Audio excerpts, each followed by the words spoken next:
बलात्कार के झूठे आरोप में फंसाने वाली गैंग के खिलाफ परिवारजनों ने दिया एसडीएम गारोट को ज्ञापन। मिली जानकारी के अनुसार भानपुरा के निवासी प्रफुल्ल प्रजापति, जो कि एक सामाजिक कार्यकर्ता है और समाज में जनसेवा करते रहते हैं। मामला 1 अगस्त का। इसमें प्रफुल्ल प्रजापति द्वारा शनि मंदिर के पंडित मदन लाल जोशी को भानपुरा पुलिस में सुनवाई नहीं होने के कारण मंदसौर पुलिस अधीक्षक कार्यालय आवेदन देने जा रहे थे, लेकिन रास्ते में चाय पीने के लिए रुके। वहीं भानपुरा की नया गांव निवासी एक महिला अपने 4 बच्चों के साथ मिली। इसको पंडित मदन लाल जोशी पहले से ही जानते थे। महिला ने मदन लाल जोशी को बताया कि उनके पति 2 बच्चों को तलवार से काट कर मारना चाहते हैं और भानपुरा थाने में आवेदन दिया, लेकिन कोई सुनवाई नहीं हुई। पति नारायण सिंह राजपूत बड़ी लड़की से विवाह करना चाहते हैं और छोटे बच्चे को मारना चाहते हैं। पूरी कहानी बताने के बाद पंडित मदन लाल जोशी ने साथ में आ रहे प्रफुल्ल प्रजापति को सामाजिक कार्यकर्ता है ऐसा बताया। क्या नाम है आपका? मेरा रमेश चंद प्रजापति। अच्छा, आज जो आप एसडीएम को ज्ञापन देने पहुंचे हैं, किस लिए देने? कि मेरे छोटे भाई प्रफुल्ल प्रजापति को झूठे केस में जेल में डाल रखा है। किसने डाला? ये आरोप किसने लगाया आप? आरोप वो संतोष भाई है और उसकी लड़की को लेकर के उसने आरोप लगाया। नारायण सिंह उसका पिता है, ने लेकर के उसकी पे आरोप लगा करके उसे जेल करवा दिया। कैसे उनसे कैसे मुलाकात हुई, क्या हुआ, पूरा घटनाक्रम बताएं। हाँ, वो क्या है कि पंडित जी जो है ना, भानपुरा के शनि मंदिर का पुजारी मदन लाल पंडित, उसका कोई उससे दरोगा जी से उसकी कोई लड़ाई हो गई थी, मतलब गाली गलौच हो गई थी। तो उसका कोई केस यहाँ पे पुलिस थाने में कोई पुलिस वाले या उनको ध्यान नहीं दे रहे थे, उसकी रिपोर्ट झेल नहीं रहे थे। तो वो मंसूर भाई के साथ गया हुआ था, भाई को लेकर के, यार मेरे जो है मेरे साथ अभद्रता की है या कुछ हुआ है, हमारा आपस में झगड़ा हुआ है, तो उसको लेकर के वो यहाँ रिपोर्ट नहीं लिख रहे हैं कोई लोग। तो वो मंसूर गए थे कलेक्टर ऑफिस में, भी वहाँ से हम रिपोर्ट डालेंगे। तो वो प्रफुल्ल को लेकर के साथ में गए थे कि यार भाई तेरे वहाँ पे पहचान है, या तू ऐसा करवा सकता है, तो वो समाज सेवक है तू, तो मेरा एक काम लेकर के तू उसके मेरे को इस समस्या से मेरा समाधान करवा दे। तो वो मंसूर जा रहे थे, तो कहीं रास्ते में वो औरत मिल गई उसको बेलखेड़ा के आसपास।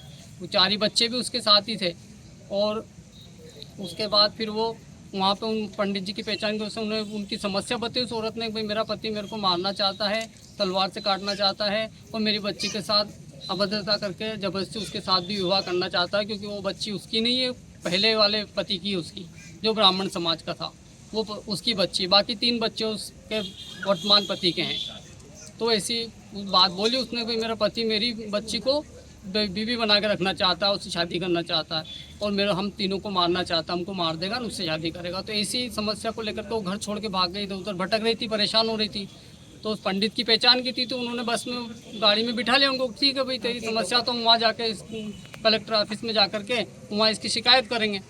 तो वहाँ जा कर के उन्होंने फिर उसकी वो शिकायत करवाई, उनसे साहब से बात करवाई उनकी, और उनके रहने की व्यवस्था नहीं थी, तो रहने की व्यवस्था भी साहब से मिल करके और उन्होंने वहाँ पे वृद्धाश्रम में करवाई। वो 2 दिन तक वृद्धाश्रम में रहे भी, और उनका जो वीडियो था वो वीडियो क्लिप हुआ जो उन्होंने अपने फादर के खिलाफ बोला था। उस औरत ने, उसकी दोनों बच्चियों ने उसके फादर के खिलाफ बोला था कि ये ज़बरदस्ती मेरी बड़ी बच्ची से शादी करना चाहते हैं। तो ऐसी स्थिति में फिर वो जब वो सारी जानकारी वहाँ पे वो वीडियो वायरल हुआ, तो वीडियो उनके गाँव तक भी पहुँचा, किसी के पास, किसी के माध्यम से मोबाइल में देखा उन्होंने। तो वो चुपचाप ही यहाँ से उसके पिता नारायण सिंह और उसका अंकल दोनों गाड़ी लेके गए और उस बच्ची को वहाँ से चुरा के लाए भानपुरा, और उसको फिर सिखा पढ़ा करके और उसको वापस उसकी बुआ ने उन्होंने सिखाया, और फिर उस प्रफुल्ल के नाम भानपुरा थाने में उन्होंने बलात्कार की झूठी रिपोर्ट लिखवा दी। तो उसे उस झूठी रिपोर्ट के तहत उसे जेल में बंद कर रखा उन्होंने। इससे पहले आप कहाँ गए थे? इसके पहले तो कहाँ का आवेदन दिया आपने? हमने आवेदन तो क्या, उसकी रिपोर्ट वहाँ भानपुरा हुई थी, उसके बाद हमने यही गरोट में आकर के एसडीएम कार्यालय में आवेदन दिया। क्या नाम है आपका? अंजू प्रजापति सर। अच्छा, आज जो आपने ज्ञापन दिया है, किस लिए दिया है? मेरे पति को झूठे केस में फंसाया गया है सर। कौन से झूठे केस में फंसाया? बलात्कार का। किसने लगाया आरोप? ये संतोष भाई और उनकी लड़की कृष्णा सोंधिया ने लगाया सर। उनका आवेदन दिलाने यहाँ लेके आए थे मंसूर में, और उन्होंने उल्टा उनको फंसा दिया सर इस केस में। और उनका धंधा यही है, वो लोग यही करते हैं, और 1-2 जगह हमें पता भी चला दूसरे लोगों के जरिए कि उनका काम ही यही है। कहाँ रहते हैं वो लोग? वो नया गांव रहते हैं सर। आप कहाँ रहते हैं? हम भानपुरा में रहते हैं सर। सर, आज एक ज्ञापन हम देने कुछ लोग आए हैं, क्या मामला है और क्या आश्वासन दिया आपने? जी, ये अंजू प्रजापति द्वारा निवासी भानपुरा द्वारा एक आवेदन पेश किया कि जिसमें बताया कि उनके पति जो प्रफुल्ल है उनको झूठे केस में फंसाया जा रहा है, तो उसकी सही जांच कर कार्रवाई करें। इस संबंध में एसडीओपी गरुड़ को मैं कार्रवाई के लिए भेज रहा हूँ। वहाँ से जो भी पूरी जांच होगी उसके बाद ही जो नियमानुसार कार्रवाई